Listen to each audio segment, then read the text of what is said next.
मेरे प्यारे साथियों, आपने कभी न कभी किसी न किसी सीरियल में देखा और सुना होगा, जब कुछ लोग ग्रुप बनाकर मंत्र उच्चारण करते हैं या ओम का उच्चारण करते हैं। तो जब इतने सारे लोग एक साथ ओम का उच्चारण करते हैं, तो ओमकार की ये महाध्वनि एक विशेष प्रकार की वाइब्रेशन को जन्म देती है।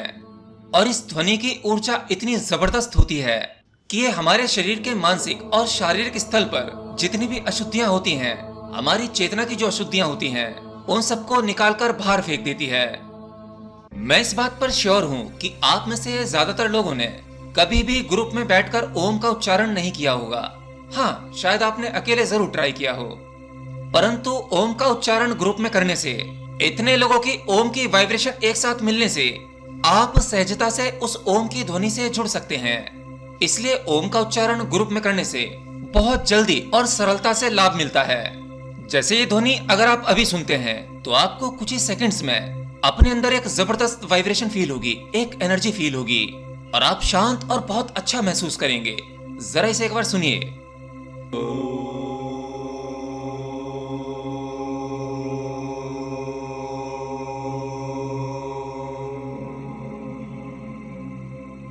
अब एक बार इस ध्वनि के सुर में सुर मिलाकर खुद इसका उच्चारण करेंगे मेरे साथ।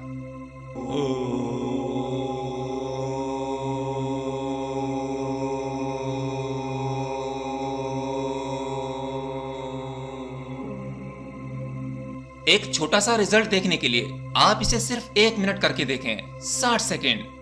आप पाएंगे कि आपके नाभि केंद्र पर एक अलग ही प्रकार का वाइब्रेशन हो रहा है। आप इस नाद को अपने भीतर ही महसूस कर पाएंगे और आपको मजा आएगा। लिटरली करके देखना।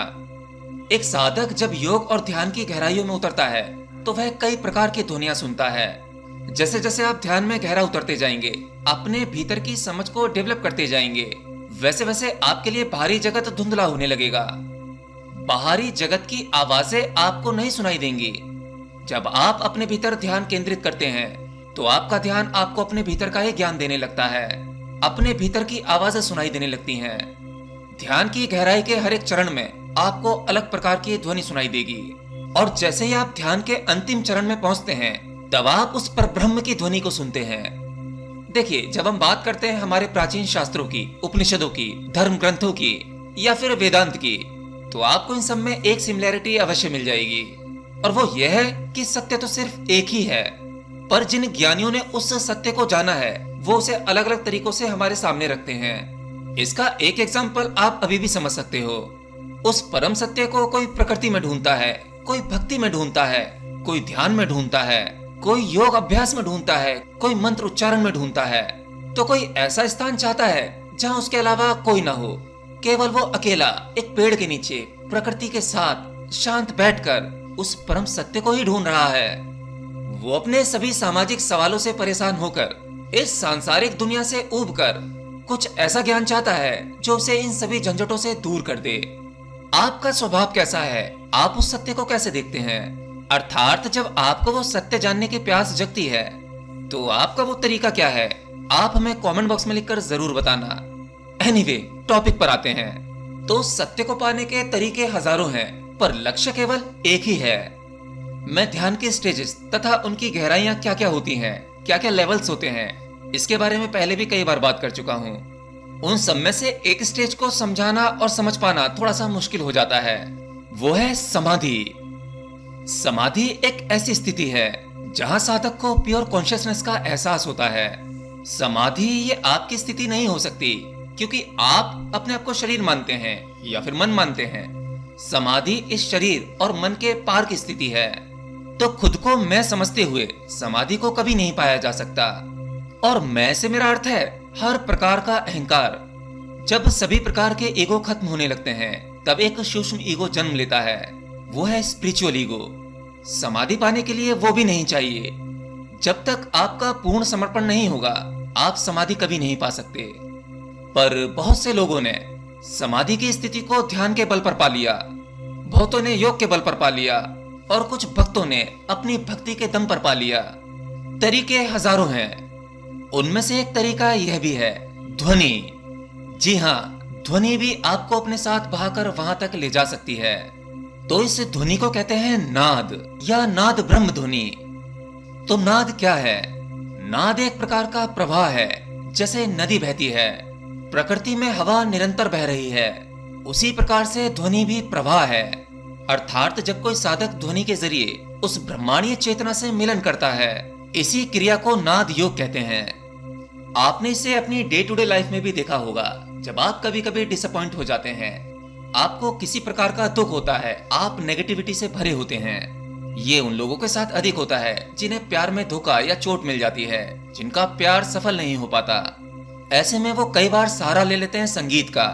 कुछ कवि बन जाते हैं, कुछ शायर बन जाते हैं। आप अपनी मनोस्थिति के हिसाब से अलग अलग टाइम पर अलग अलग प्रकार की धुनिया या संगीत सुनते हो, और वो गीत या संगीत हमें बहुत रिलैक्स करता है। असल में आपके मन की जैसी अवस्था होती है, आप उसी प्रकार का संगीत सुनना चाहते हो, और आपका मन उस संगीत की वाइब्रेशन से जुड़ जाता है, या उस गीत के बोल या उनकी वाइब्रेशन से जुड़ जाता है, जिसके कारण आपके मन में कुछ परिवर्तन होते हैं जो आपको अच्छा महसूस करवाते हैं। कई बार जब आपका मन उस ट्यून में नहीं होता तो आपको संगीत अच्छा नहीं लगता, क्योंकि अभी आपका मन एक अलग स्थिति में है। इसी प्रकार से जब एक साधक आध्यात्म में बड़ी से बड़ी ऊंचाई को हासिल करना चाहता है, तब ये नाद की ध्वनि या ओम की ध्वनि उस साधक की चेतना को शुद्ध करती है, अर्थात उसकी ट्यून सेट करती है, और वो अपने आप को भीतर से एक नई ऊर्जा से भरा हुआ पाता है। और यही वो ध्वनि, यही वो वाइब्रेशन है जो उस साधक को परब्रह्म से जोड़ देती है। अब यहाँ देखिए, साउंड दो प्रकार का होता है। एक जिसके बारे में अभी हम चर्चा कर रहे हैं, अनहद नाद, जिसका अर्थ यह है कि एक ऐसा साउंड जो ध्वनि बिना किन्हीं दो वस्तुओं को टकराए निकलती है, वो अनहद नाद होता है। और दूसरी ध्वनि वो है जिसे हम भौतिक तौर पर जानते हैं। किसी भी प्रकार का वाइब्रेशन या ध्वनि तभी निकलती है जब कोई दो वस्तु आपस में टकराती हैं, उसे आहद नाद कहते हैं। ये ध्वनि हम भौतिक कानों से सुन सकते हैं, परंतु अनहद नाद की ध्वनि हम इन भौतिक कानों से नहीं सुन सकते। लेकिन हाँ, ये कान उसके लिए उपयोगी अवश्य होते हैं, सहायक सिद्ध होते हैं। हमारा योग विज्ञान मानता है कि इस अनंत ब्रह्मांड में एक ध्वनि हमेशा गूंजती रहती है, और उस ध्वनि को गहरे ध्यान की अवस्था में सुना जा सकता है। कुछ लोग इसे ओमकार भी कहते हैं, इसी को अनहद नाद कहते हैं।